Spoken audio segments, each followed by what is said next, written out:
Hiya, and welcome back to Lyre, the game that teaches us that, usually the first character you meet in furry visual novels is gay. Usually the first character is gay.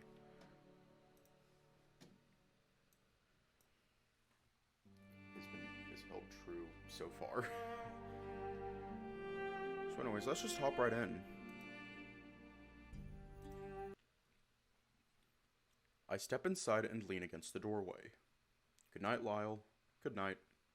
He takes off down the hall at a slow pace. Fair point.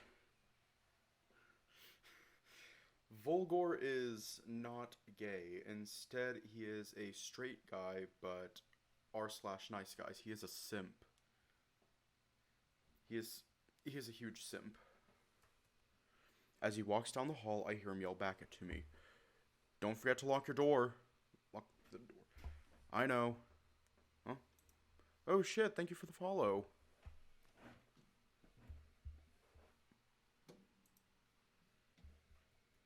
I yell back to him. Happy birthday. He turns around, ears red, giving a shy smile. Thanks. He walks off with his tail wagging. I close the door behind me, lock it, and take off my clothes. The blankets are nice and warm due to the natural heat. I slowly drift off to sleep, thinking about Lyle.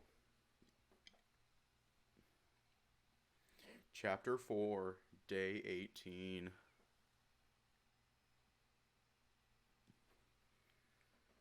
About a dozen days passed, and I finally finished getting everything ready for the winter solstice.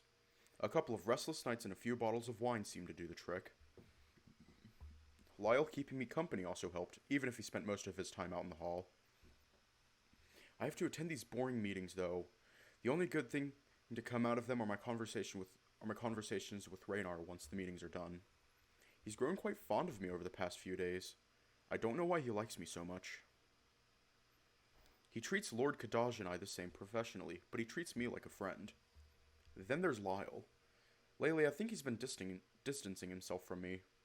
I assume it's because of that little revelation that occurred. It crossed my mind multiple times as well. I can't help but be thankful for this little bit of space that's been provided. True, I enjoy his company, but I feel that I needed some time to myself in order to assess my thoughts. And I've finally come to a conclusion. I think I'm in love with him. Oh, that was fast. Or maybe not. Perhaps I'm just confused. Call it what you will, but it's the closest I've ever gotten to feeling like I am in love with someone.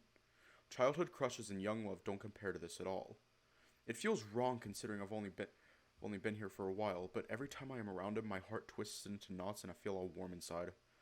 Even if it's too early to be coming to those conclusions, I still want to get to know him even more. Every day I wake up and he's the first thing on my mind. His personality, those big eyes, that beautiful dark coat of fur and bushy tail, those strong, muscular arms, and that massive heart. I get up from my desk to go and answer the door. I don't know. Maybe it's not love. My emotions are all over the place, and I need to be more responsible. It's fine to be emotional, though, right? Before I can grab the handle, I hear a weird scratching noise. It's coming from the peephole. Oh my god, he was definitely not going to say heart. He was definitely not going to say heart. I open the small door and stare through the opening.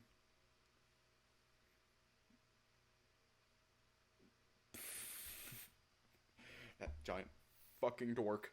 On the other side is Lyle, sticking his muzzle up to the opening. Hi. Hi. Can I come in? I have to hold back my laughter. Opening the door. Oh, okay. Oh my god.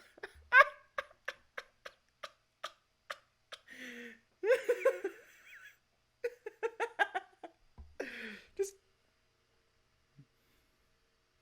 Bonjour.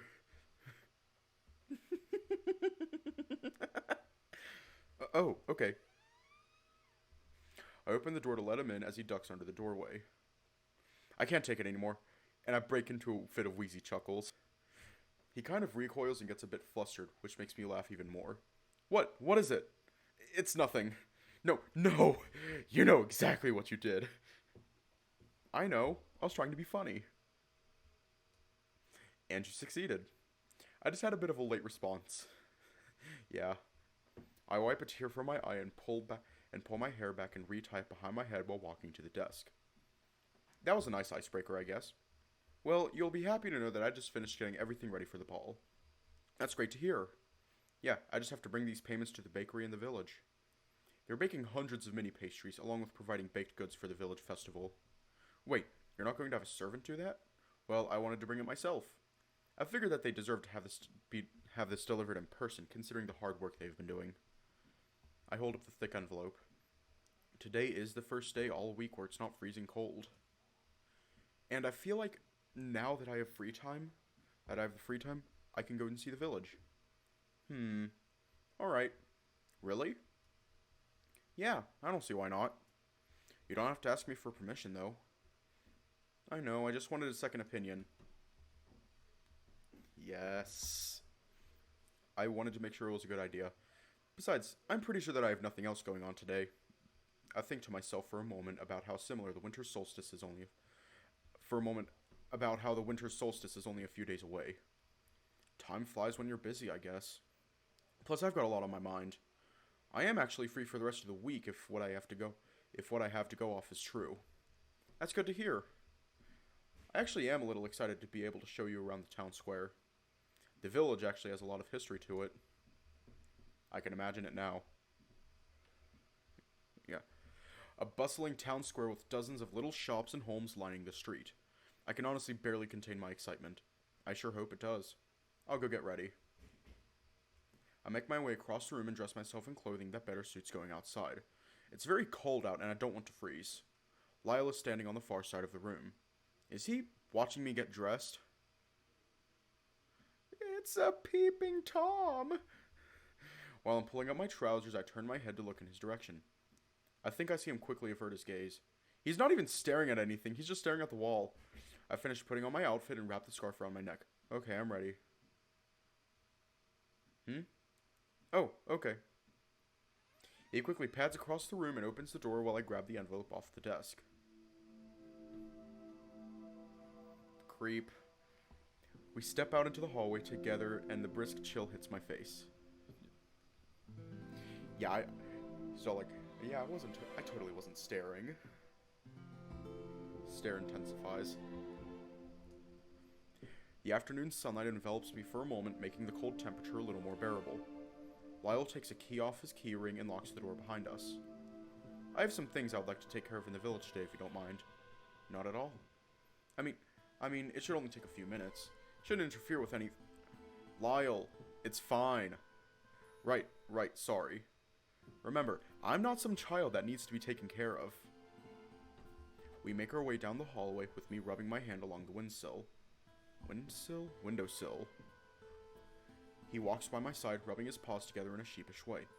What is it that you wanted to do? He perks up and leans forward, showing me the sword on his back. I wanted to take this to the smith. I need to get it treated. He slides it off his back sheath and shows me the blade. It does look like it could use a good polish. Yeah, the blade's a bit dull. I like to keep her in good condition, even though I don't get to use her much. When do you get to use your sword? I mostly only practice combat in the training yard. The training dummies really do a number on our edge. We reach a fork in the hallway and Lyle takes the lead. This way. We traverse down a hallway that I haven't been to before. It feels familiar, though. So, what is her name? Oh, I see his mouth curl, clearly too embarrassed to reveal such information. Her name is Winter. That's a cool name. And no, that pun was not intended. Thanks. I chose that name because, just like this sword, Winter can be cold, dangerous, and long. That's actually very poetic. That's very clever. I can hear the tone of surprise in your voice, Richter. No, you cannot. He lets out a hearty laugh that echoes up and down the halls. I'm just messing with you. We reach the end of the hallway where there is a small door. This feels too familiar. Have I been here before? Maybe this was one of the dead ends Lyle accidentally led me down on one of our many tours. Lyle takes the key and unlocks the door, revealing a spiral staircase. I'm instantly flooded with deja vu. Where does this lead? The village. Do people usually leave the castle through here? He pauses for a moment in the doorway, then turns and speaks. No, but sometimes it's best to use one of these exits instead of the main gates. Why is that? It's nothing. Honestly, this way is just faster. It leads straight to the village, and there's no unnecessary checkpoints like at the main gate. He starts to descend the staircase, and I follow him. How far does this go? Not too far. It's just a tunnel that leads to an exit in the village. These are supposed to be used in case anyone needs to escape the castle during a siege, but most of the diplomats and nobles like to use them to leave the castle without drawing attention. And are we trying not to draw attention? If you want to leave through the main gate, we can. This way's faster, though. No, this is fine. It's actually a bit exciting. I haven't done anything this sneaky or exciting in a while. I'm glad you think so. It's going to get really dark once we reach the tunnel. Humans can't see well in the dark, can they? No, we can't. That's okay. I have almost perfect vision in the dark, so I can help you. It's not a dangerous path at all. Very spacious, and the ground is flat. I'm putting my trust in you, but I swear if I slip and hit my head, you better hope I get amnesia. You'll be fine. We reach the bottom of the stairs, and I can barely see a thing. Each step I take becomes more cautious, but suddenly I feel something brush up against my head. Richter, take my paw. I feel the metallic claws and soft leather of his glove wrap around my palm. His paws are very large and warm. They have a firm but gentle grip and feel articulate. These truly are an artist's hands, or artist's paws, both with the pen and the sword. I wish I could tell him how I feel, but I'm just so nervous. All these little scenarios run through my head, and I'm afraid I'll mess things up. I feel so silly. He pulls me forward, and we begin to walk down the tunnel. I really hope that he can't see me blushing. Our footsteps echo up and down the tunnel, reverberating off the walls. His are quieter than mine, but my shoes are much louder than his padded feet. There's a light at the end that I can see. It looks like it's coming from a trap door. We eventually reach the small slit of light, and I can hear the noise of Lyle's keys jingling. He unlocks the trap door and pushes it open. The light is blinding, but I can at least see the stairs. Lyle steps up to the stairs, and I make my way up. I emerge into a side alley, and just around the corner is something I had been longing to see for a very long time. Ooh!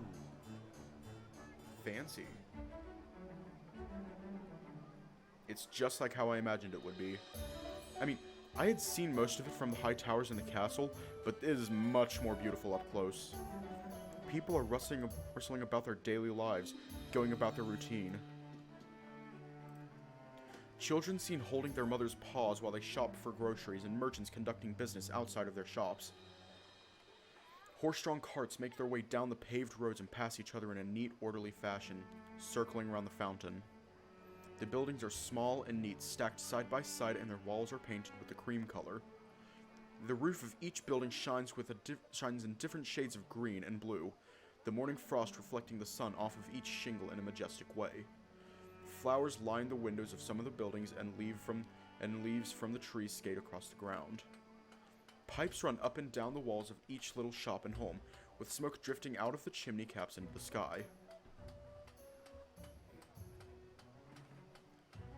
Lyle finishes locking up the trapdoor and joins me by my side with his paws on his hips. He's taking this in too. There's an entrance underneath a bridge up ahead, and I can see the ships in the harbor. Their sails are rolled up and their masts pierce into the sky like spears. I could see the waters from the castle, and Luna's fjord is glistening with the morning light. I wonder if we will be able to go down to the harbor. If I remember correctly, the bakery should be in the town square. As I'm looking around for the bakery, my eye catches something that I didn't pay much attention to before. The fountain in the center of town square has a statue on it that seems familiar. It's a doe, standing atop a pillar with grace and elegance. Her clothes are heavy, and it looks like she's draped in several garments of silk and cotton. Her eyes are closed, and her expression looks understanding, but there seems to be an aura of sadness around her. On her head is a tiara with a triangular gem hanging off the tip. Crystal clear water flows out of the base of the fountain and glows in the light of the sun.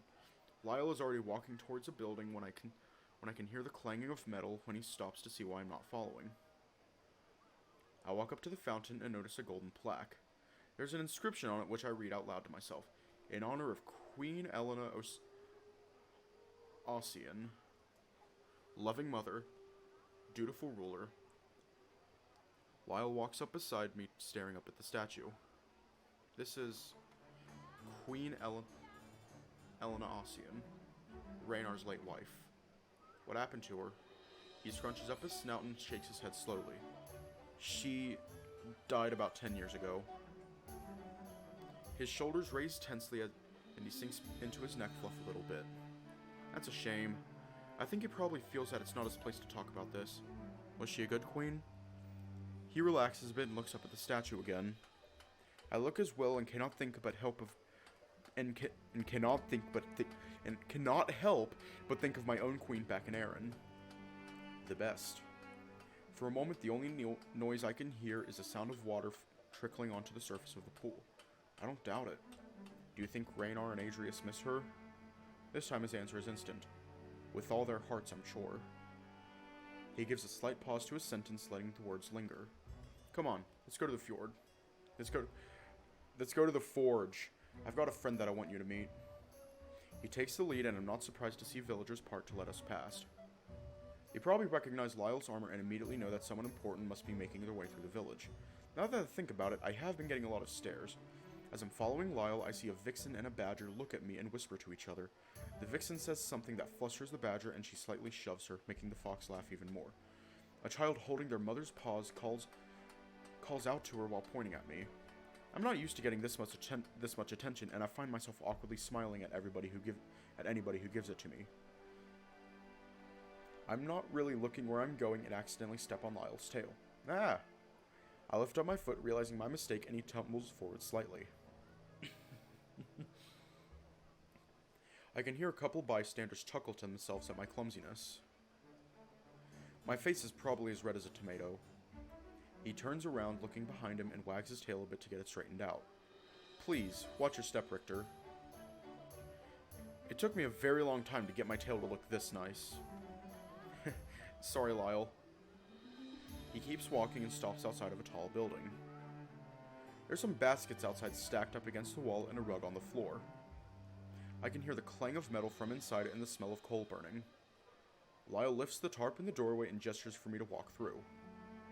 I step into the doorway, muttering a thanks to him, still embarrassed about stepping on his tail like a clumsy fool. Okay.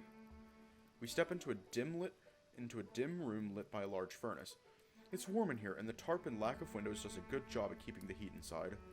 There are swords lying up against a rack and horseshoes on the wall. I see an array of tools scattered about and a rack with some small hammers neatly on display. It smells like hard work in here. Eden, you in? I hear a gruff voice come from a door off to the side. Reed, is that you? Yeah, just a second. Getting a new hammer from the back. I hear some clattering, and shortly after, a large bear appears in the doorway.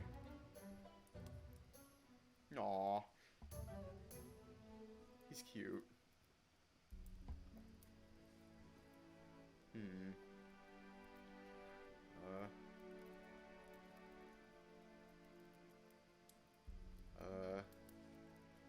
There's a character in my... Devin from Arches, is that you? He's wearing a black apron and has a hammer slung over his shoulder. It's been a while, Reed. What do you need done this time? His eyes fall on me. And who's this? Ah, this is Richter. Lord Richter. He says this in a proud tone. Before I can ream him, Eden gives a slight bow and looks up. It's a pleasure to meet you, Lord Richter. The bow is something I'm still getting used to. You can just call me Richter if you want. I extend a hand and he takes it gently. His paws are huge and a bit dirty. I'm glad he's wearing gloves. He shakes my hand lightly as if he were dealing with a small child.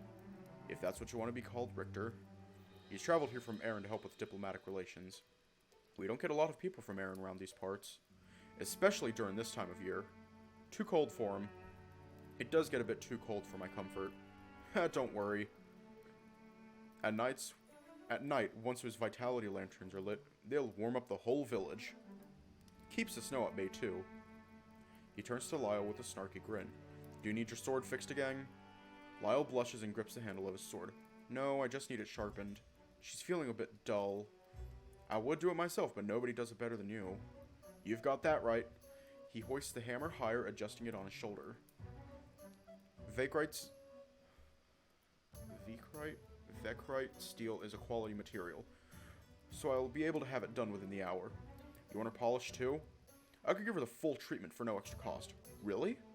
Sure, I'm not busy and I need something to do to make the time pass by faster. These orders won't be picked up until later today, so for the past hour, I've just been cleaning up my workspace. But I hate cleaning, so I'll do anything to distract myself. Lyle's tail is wagging, and I can feel his excitement radiating off of him. That would be great. Lyle gives his sword to Eden, and he sets it on the table. I'll be back in a bit to pick her up. He starts walking towards the door. It was nice seeing you, Ed. The castle fort has nothing on this place. It was nice seeing you too, buddy. It was great meeting you, Richter. Lyle lifts the tarp to the door and holds it open for me. A chilly breeze blows into the room and envelops the back of my head as I wave back to Eden. It was a pleasure to meet you too. We step outside and Lyle places his paw on my shoulder. We'll come back in a while to pick up my sword. Now that that's out of the way, we can drop off that letter at the bakery while we wait. Sure, I think I see it over there. Oh, wait. We should get something to eat while we're there. I'll pay. My treat. Oh. Sure. I can pay for my own, though. It's fine. Okay, Mr. Moneybags. Says the one trying to buy me stuff. I'm buying, okay? Okay. He seems to be pleased with that outcome. Great, let's go. I'm starving. We slowly make our way around the square and arrive at the door to the bakery. Lyle gets the door for me and holds it. It's an owl, Furry. You never see those. You don't see those every day. The inside of the bakery is warm just like the forge. It's very clean and cozy in here too. There's a small barn owl sitting behind the counter dressed in an outfit covered in flour. She's surrounded by an array of baked goods. Weirdly shaped cookies, loaves of bread, pastries, cakes, and pies. I see a shelf stacked with sacks of salt, flour, and sugar for sale. There's more salt though, probably because it's really expensive. It smells wonderful in here too. I can smell stuff being freshly baked in the back. There's a raccoon sitting on one of the tables in the corner by a window. Lyle closes the door and we walk up to the counter. Hello, Charlotte. How are you doing today? Her black eyes beam back at Lyle as we step up to the counter. There's a sense of warmth about her. Her feathers even make her look like a seasoned loaf of bread. But she's so... Lyle, I haven't seen you in a couple of years. You look so grown up. In a good way, right? Always. And who's your friend here? This is Richter. He's a lord from Erin. Hello. Oh my, the last time we had a lord in here was about 2 years ago. Well, what can I get you boys? Actually I have a letter here for you. I place the letter on the counter and she slides it towards her with one of her gloves. This is for the goods you're preparing for the ball at the castle. If you take this to the baking guild and show it to them, then the crown will pay you in full for your services. Yo, is that Gideon from Zootopia in the back? Oh, thank you very much, Lord Richter. I'm glad that all that hard work will pay off. John will be pleased to hear this. She tucks the letter under the counter. Now, you might have been here on King's orders, but I know Lyle is here because of his stomach. Lyle is staring at the shelves with his tongue slightly hanging out. What can I get you to eat? I take a look at what's on the shelves and the counter. There's a really nice plate of pastries on the shelf with little labels. I'll have a slice of blueberry pie. I see Lyle turn and look at me from the corner of my eye. I'll have an almond cream tart. John? Hold up one goddamn minute. Hold up one goddamn minute.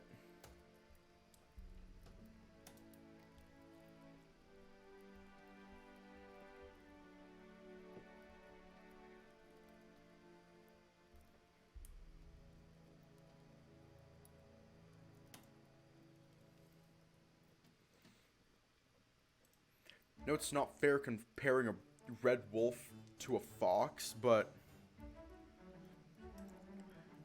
they look so similar, it's not even funny.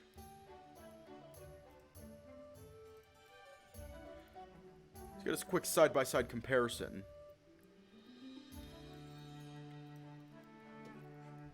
They look so similar, it is not faux god.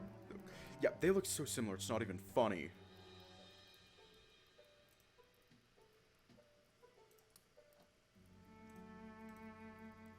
A rotund wolf with red fur leans in the doorway.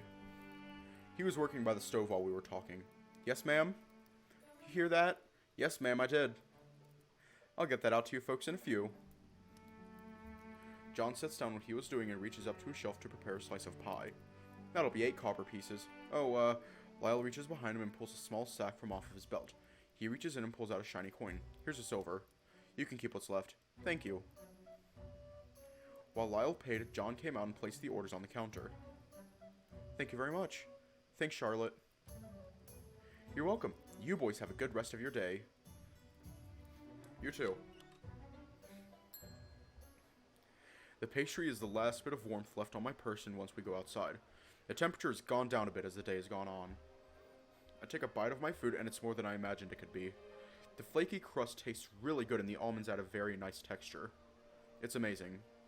I can hear Lyle next to me chowing down on his pie. It's bite-sized for him.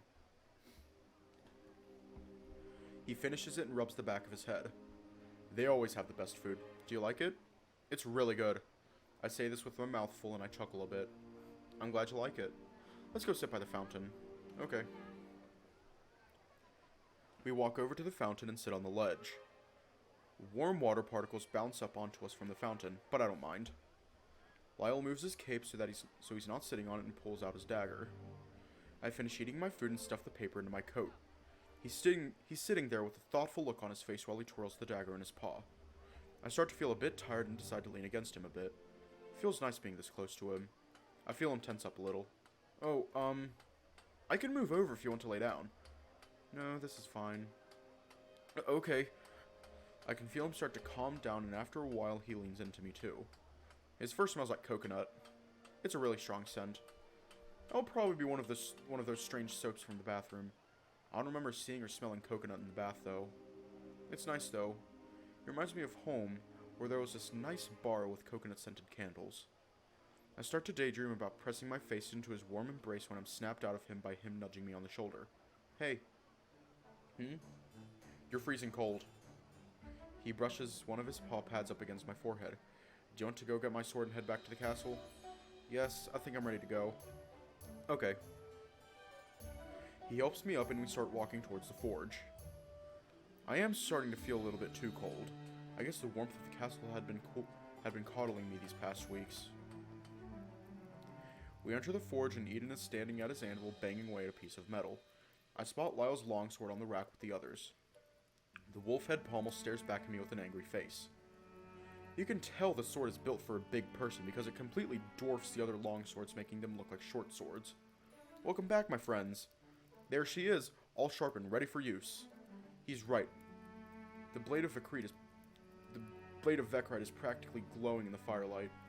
When the light hits it just right, you can even see a bit of a swirled design. Thanks, Ed. You really are the best. I know. And don't you forget it. Just like you won't be forgetting the price. You're getting a discount, but it's not free. Of course not. How much is it this time? 5. Alright then. Lyle pulls out his pouch again and sifts through it for 5 gold pieces. Here you go, Eden. He drops the pieces into his paw and Eden stuffs them into his apron. Thank you very much, good sir. Lyle walks over to the rack and picks up his sword, swinging it onto his back and sliding it into the sheath. Have a pleasant day. You too, old friend. We step outside and Lyle stretches, standing on his tiptoes. He lets out a big yawn, showing off his sharp teeth. Ready? Yes. Lyle leads me into the alley where the tunnel back to the castle is. He opens the door and we go down the steps with him holding my hand.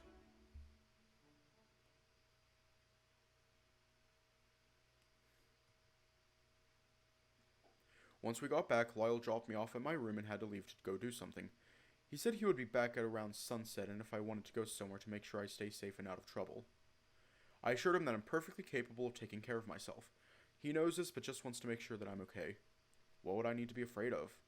I decided to go for a walk down the halls and maybe try to find someone to talk to.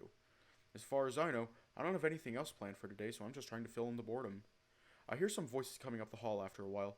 Yes, I know that. Okay.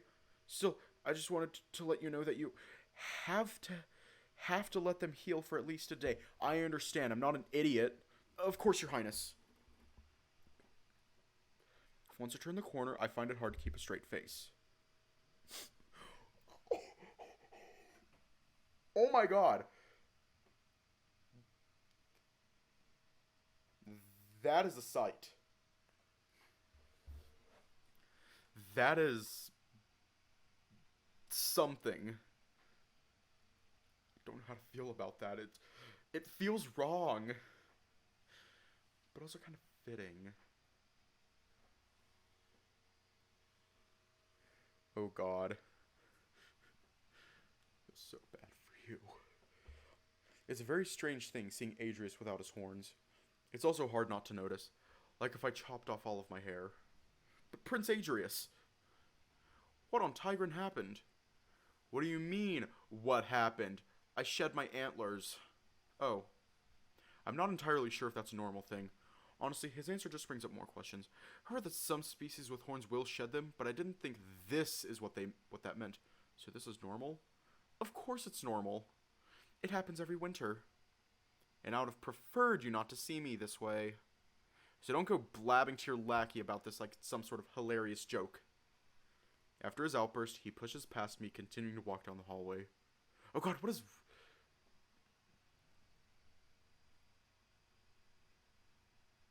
There is no fucking way. Let me go check.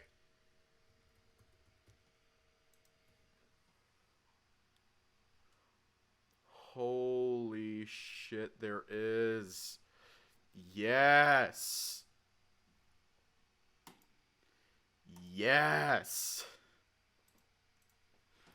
After his outburst, Your Highness, I wouldn't... Leaf scuttles behind him, trying to get some last words in. Now remember, you need to rub that oil on your horns once every day, and they should grow back in no time. I can't see his face right now, but I'm pretty sure Adrius is rolling his eyes. Of course, I'm sure with how healthy they are, they will grow back even faster. Our prince always did have such beautiful horns. I rub the back of my head as I listen to Leaf desperately try to advise him. Adrius reaches the door to what I presume is his room. What does Raynar look like without his horns? It's a large set of double doors with antler-shaped handles. And remember too, Adrius leans in the doorway of his room and pokes his head out. Thank you so much for your kind words of wisdom and compliments, Doctor. He says this in a very insincere tone. Goodbye. He shuts the door on Leaf, causing him to reel. Patting off his robe, he lets out a sigh of defeat and starts walking towards me. Why is he always like that? What do you mean? Why is he so rude all the time? He takes a moment to think. Or choose his words wisely. It's probably because of all the expectations being weighed on him. He doesn't get a lot of time for himself. I don't know. He just seems very closed off. Aww. He hasn't opened up to anyone in a very long time from what I've heard. Don't be so harsh on the poor lad. Ooh. The sneaky cat approaches us while Leaf jumps a bit. It's a large burden that he is being given.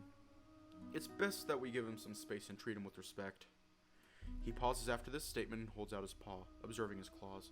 Sorry for interrupting your discussion. That's alright.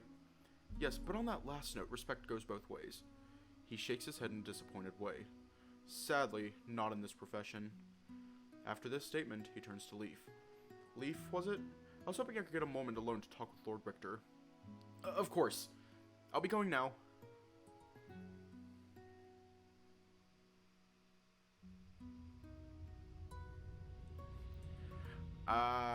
Okay. His taloned feet clack against the floor as he walks away. It was nice seeing you, Richter. Take care. After he's gone, Kadaj nods his head to the right. Walk with me? Sure. His tail swishes back and forth as we mosey down the corridor. How's your time here been? Very good for the most part. It's been very accommodating, and I've even made friends with the captain of the guard. Yes, Lyle Reed? The brave, shining knight? I have a feeling he doesn't like me much. Oh, he has difficulty opening up to people. That's not true, but I'd rather not tell Kadaj that Lyle doesn't trust him. I find that hard to believe. You've only been here for a few weeks and he's become one of your dearest friends. Yes, I suppose he has. That reminds me, are you planning on attending the ball? I was planning on going, yes. I've put so much work into setting it up that it would be a shame to not go. Planning on bringing anyone? There are plenty of pretty ladies up in court that you could ask, or gentlemen if you prefer that. I blush at the thought of going to a party with Lyle by my side. Yes, I suppose there are. It's okay, though. I still don't know who I will go with. I'll most likely end up deciding on the night it happens. He lets out a small chuckle and then stops walking to look out the window. Why were you sent here? What? Sorry if this seems out of nowhere. What does Aaron want from this exchange? What does he mean? I was sent here for the same reason that he was.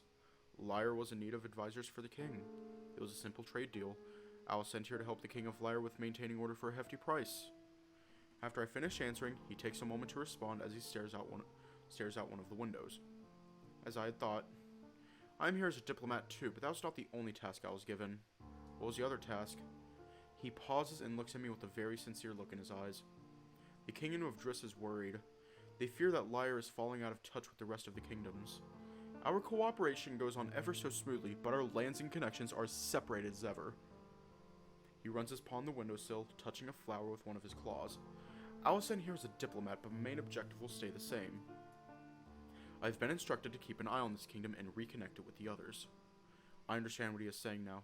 You were sent here as a spy? He looks back at me with a confused glance, which then breaks into a warm expression. Do you think I am? Well, it's just... Whether I am or not does not matter. A word of advice, Richter. Trust your own judgment and rely on what you know. That's the only way you can get by in this line of work.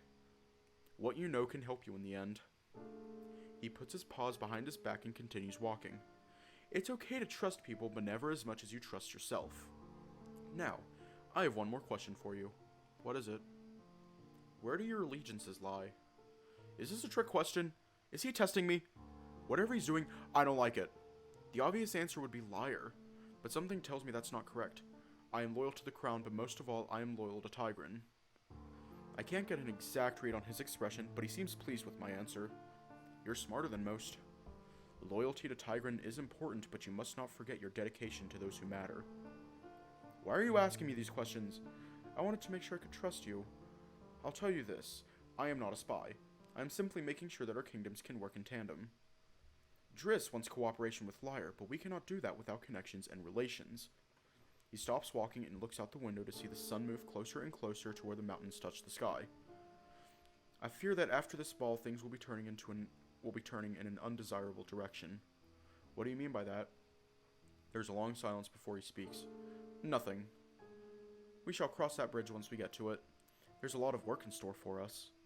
He turns on his heel and slowly walks away. Oh, one more thing. What is it? You don't have to worry about the king finding out about this conversation. I won't say a word, and I'm sure you won't either, correct? Oh, he knows something. Quit pulling an Alexios from Ad Astra and just fucking tell us. I don't see a reason for why I should say anything. Lord Kadash hasn't done anything wrong necessarily. I would even say he's doing his job better because of it. I agree that our kingdoms need to be more tightly connected if we want to ensure stability. I have no reason to say anything. He smirks back at me. That's good to hear. Because if you did, it would be unpleasant for both of us. And it would certainly make our jobs a lot harder. He says this with no malice in his voice. I think he means well. Oh, and if you're looking for the king, I saw him in the gardens. Okay. You'll want to go find him now, though. The sun will be setting soon.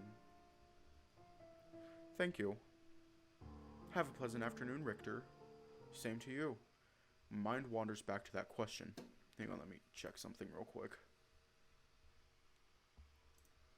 It's not going to take long.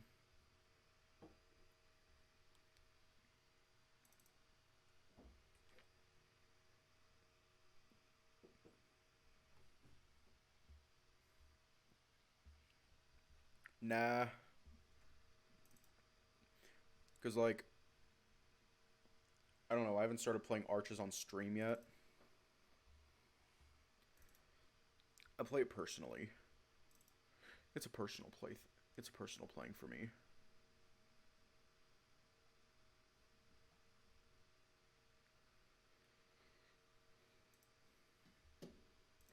My mind wanders back to that question. Where do your allegiances lie? I'm not sure if I answer that question truthfully. My allegiances lie with whoever I'm currently serving. They will be the death of you. Like Kadaj said, I'll get to that bridge when I cross it. I just need to get through the rest of this week.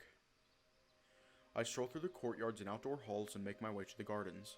There's nobody here from what I can see, and the dying light of the sun casts a yellow hue over the grass. The pond is shimmering gold, and the leaves look like flakes of brass. I take a seat on the tree stump that Lyle sat on and stare into the water of the pond. My reflection is almost as clear as if I were staring into a mirror. A leaf falls onto the surface of the pond and creates a ripple that distorts my image. Fuck. What was that? I just felt a searing pain surge through my head for a split second. I bend over, lowering my head closer to the pond, trying to gather my senses. It's then that I have this weird feeling rush over me. My eyes drift onto the path. There's an area that I haven't been to yet. It's enclosed by some walls and towers. It looks like it leads to a very thick patch of brush. The chilly air brushes up against my body. I really should have brought a cloak or something. Standing up, I walk around the edge of the pond and trail my hand along the side of the apricot tree. Leaning in the archway, I think to myself why I'm even going back here. Feels like I'm being forced. I try not to think about it and just blame it on curiosity. It is then that I realize I can hear talking. Muffled and distant, but it's definitely a voice. Okay, do I need to censor anything?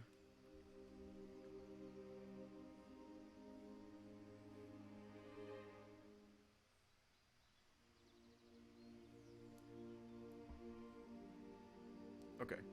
Pain. Years. I can't really make out a complete sentence. The hedges twist and turn, and I find myself walking down a path that feels more like a hedge maze. After a minute of walking, the hedges start to fade out, and I can see the rolling hills and mountains off in the distance. What I come upon next is a bit startling.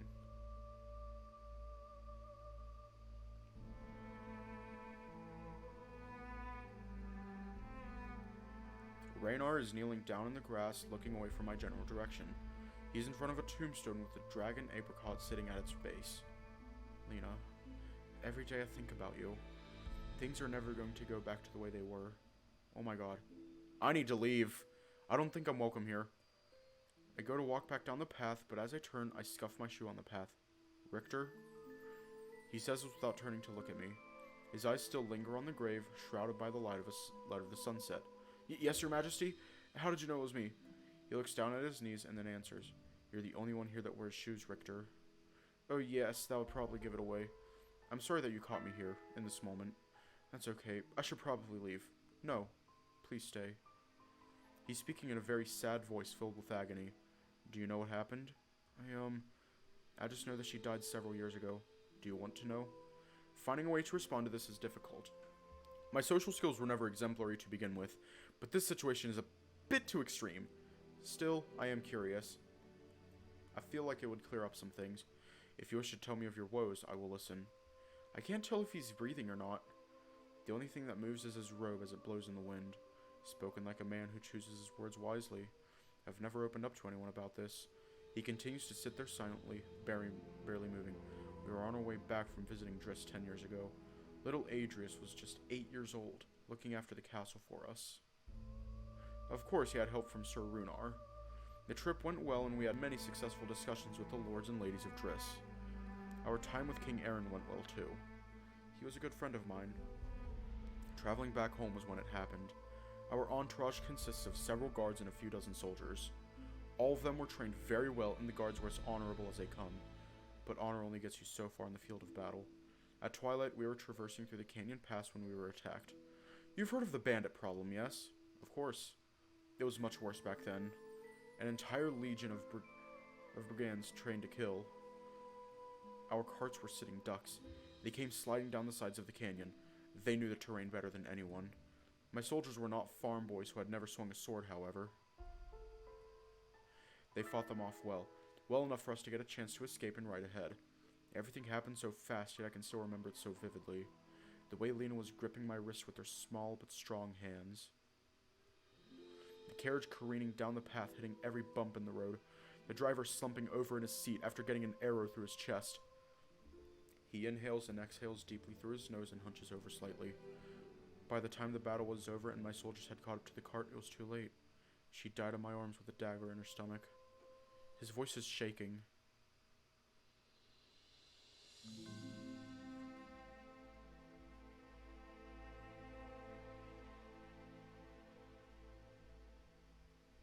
They killed her. She was good, and she was kind. It should have been... Tears are streaming down his face. His words are sticking in his throat. He gathers himself and continues. When we had arrived back at the castle and Adrius found out, he locked himself in his room for weeks. I would sit on the ground outside of his bedroom door and try to talk with him.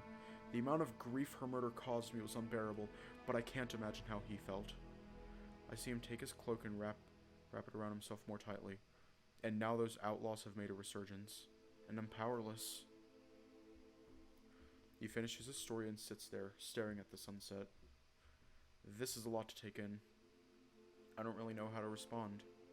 I don't get a chance, however. He stands up slowly, clears his throat, and walks back down the path.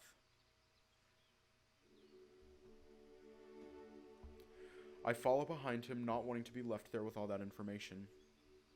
Richter? Yes, Raynar? I need you to be there for him.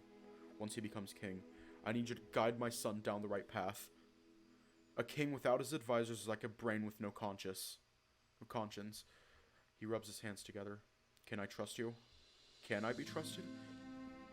Can I be there for him? At first the thought irks me, but then I remember what Kadaj told me about stability earlier. This might be my chance. I can try. That is all I ask. I want him to be a better king than I was. I truly did let him down. Your Highness, don't say that. It's true. One day I will explain why. He looks around and blinks his eyes a few times. I apologize for robbing you of a perfectly fine evening. It's quite alright. It was my fault for wandering back there. I find myself choosing my words wisely, like walking on eggshells. Yes, I suppose so. However, it was a simple mistake and I don't fault you for it. He swiftly nods his head while wiping his eyes from his hands. I'll be going now. Please take care. Raynar? Yes, Richter? It's not your fault. He closes his eyes in contemplation, then responds, I wish it weren't. And with that, he leaves. I stand in the garden for a while longer, watching the sun dissipate behind the mountains. The cold starts to get to me, so I head inside.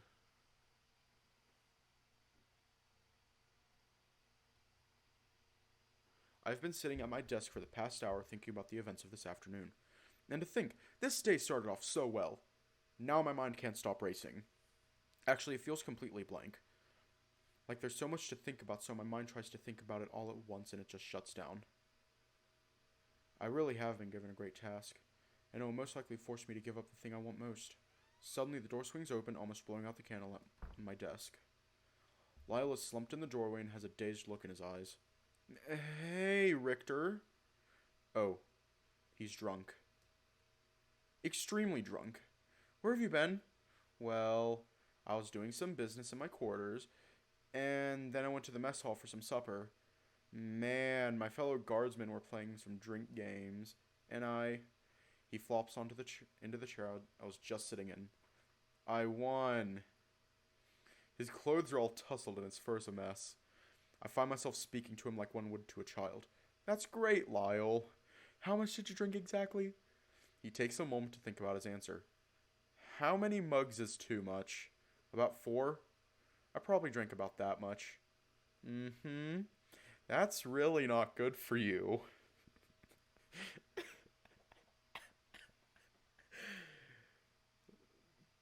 That just went like a complete 180. Like, we had like Raynar's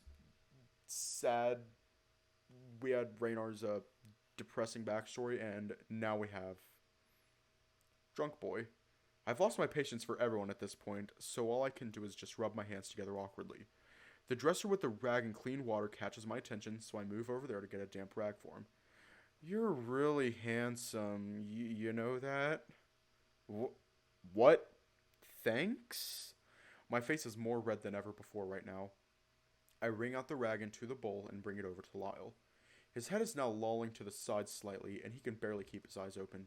Humans are so pretty and difficult.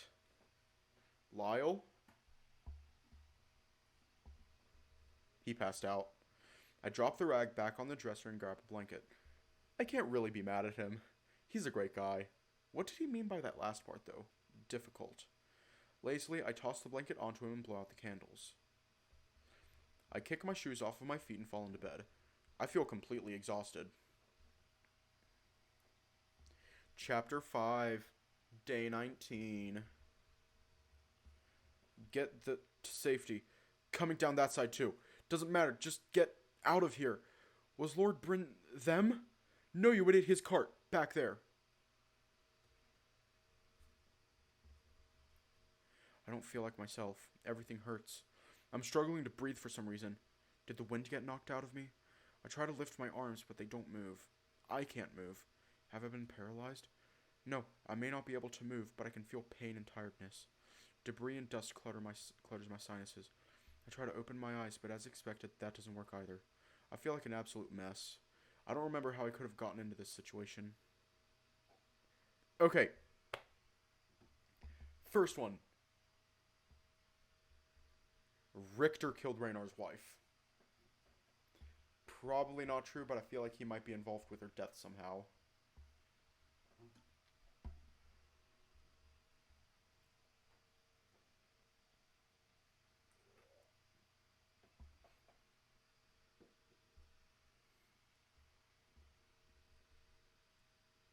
I don't remember how I could have gotten into this situation. Am I reliving the avalanche? No, I don't think I am. It's too hot. Something isn't right. My entire body feels like it isn't my own. I have this urge to yell, but nothing comes out. Then there's my legs. They feel like they're being crushed. It feels like my feet aren't even there. There's a hopeful feeling, however, as I feel more awake by the minute. Am I asleep? Yeah, this is just a dream. Nothing to worry about. I'm actually kind of glad. Usually I've never been able to realize when I'm in a dream. Something like that was very rare for me. I don't know how to wake up, though. The ringing in my ears slowly subsides. I can hear the rustling of leather in front of me, and there's also the sound of struggling. Without even trying, my arms struggle to push myself up. There's something on top of me. I can't get out from underneath it. My eyes are tightly squinted. I'm not doing this. It's like I don't even have control. Am I even me? My eyes open and everything is blurred. It's like I just woke up. I'm laying there on hard, rocky ground, and there's splintered wood all over the place. After a minute of gaining my senses, I look up and see two figures. I start to violently move underneath the rubble and reach a hand out. This isn't my hand. It hurts a lot and one of my fingers might be broken. Through the rips in the glove, I can see brown fur sticking out. What the hell is going on? My mouth moves, but my own voice doesn't come out. Stop! Please! Raynar? I'm Raynar? No, I'm just dreaming that I'm Raynar. Then this is... God damn it, Flynn. Oh no. Am I being infatuated with my circumstances? After being infatuated with my circumstances, I finally realize where I am. Queen Elena is unconscious and being held hostage by a figure in a ragged cloak. He looks like a lizard, but I can't see his face. Just his vibrant red eyes. He's got a jagged dagger raised and armed to strike. The silks on her clothes are scuffed up and torn, and her face is scratched and bruised. She's covered in dust and chips of debris. Why would I do that? If you let her go and cease its attack, the kingdom of Lyre will take no action. Raynar's hand is trembling, and I can feel all of his movements. His body is shaking, and his chest is heaving. I can feel his tail pressed flat against his rear. The debris and wood from the carriage is lying on one of his antlers, so he can't move his head very well. This is very strange. No, this is terrifying! It's like I'm seeing through his eyes. It feels so real, too. I find that hard to believe. I swear it. A dreadfully long silence falls on the area. It's broken by the sound of him raising the knife higher into the air. I didn't come here to make deals. I know it's coming, and I wish I could close my eyes. No! It happens in an instant, but feels like an eternity. I collapse underneath the rubble and fall apart. I hear his anguish as he lets out guttural screams of pain. I can feel the warm feeling of tears streaming down his face. Stop it, please! Let me help her! Raynar gathers his strength and begins to lift with all of his might. The carriage budges a bit, but it's not enough for him to get out from underneath it. You'll be with her soon enough. No! I can hear the bandit stepping closer. His footsteps stop. Damn. He runs away as I hear shouting on the right. Sounds like a large group of men running towards the cart. Several bandits are being chased and run by the carriage. Raynar's eyes are too teary to see. After a few seconds, he lifts his head and opens them. Lyle? He was here? It's him, but he's younger. He looks to be 14, maybe younger. His fur is spotted on the face, almost like freckles, and his head fur is short and roughed. He's wearing studded leather armor with a sun crest in the center. His entire left side and his sword is shimmering with crimson blood. Lyle may be young, but he looks beaten and worn out. Boy, stay here. I can see his paw clenching around the handle of his sword. But we're so close. No, Reed, we can handle this. Help the Queen and King. After that, return to Lord Bryn. That's an order. Lyle turns to the soldier speaking. Reynard turns to the soldier speaking to Lyle. Go after him, now! He sounds absolutely infuriated. I can distinctly hear the sadness turn to rage. A couple soldiers run to Elena's side and begin tending to her. Some other soldiers start to lift the broken carriage. Lyle looks down to Elena, then turns to me. Who did this? Oh my god. The right side of Lyle's face has been ripped vertically by a thick red gash. No, is this how he got it? Blood rushes down the side of his face and his eyes closed shut. Reynard grunts as I can feel the debris be lifted off of him. The bastard with green scales and the dagger. Elena's stomach is soaked in blood that pulls onto the ground. I can feel a massive weight lifted off of Reynard's legs as the wreck is raised higher. Help her, please. Lyle looks down at Elena again with a troubled look on his face. Here, get up. Get up. Wake up. Richter, wake up.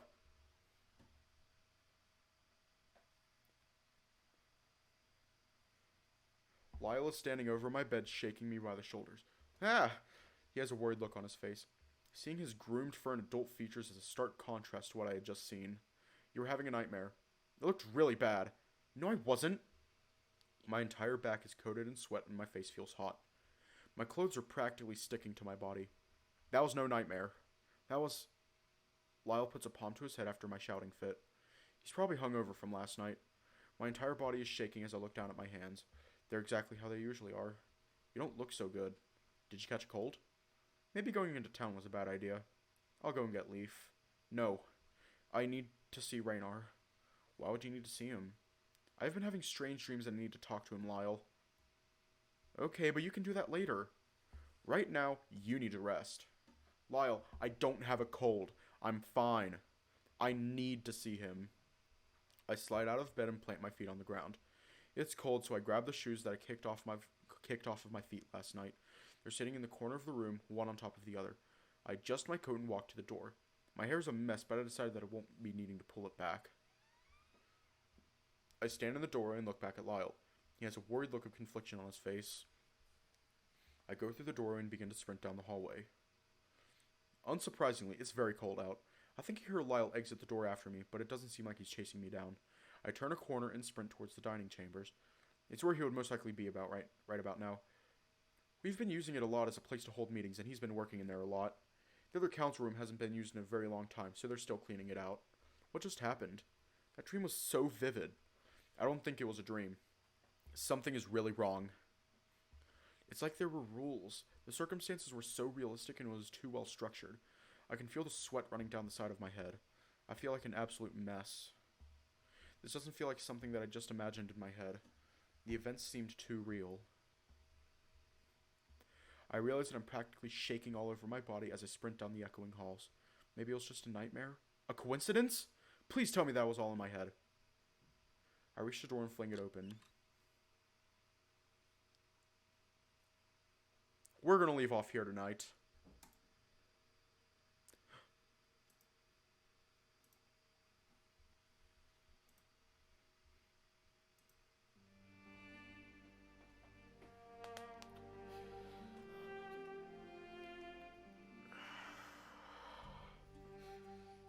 Jesus Christ. Oh my god. Oh my god.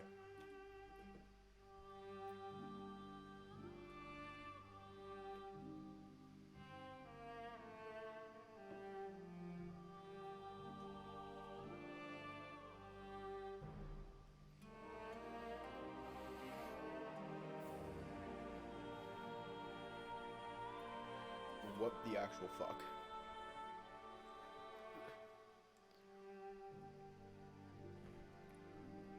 Let's just like take a minute to process that.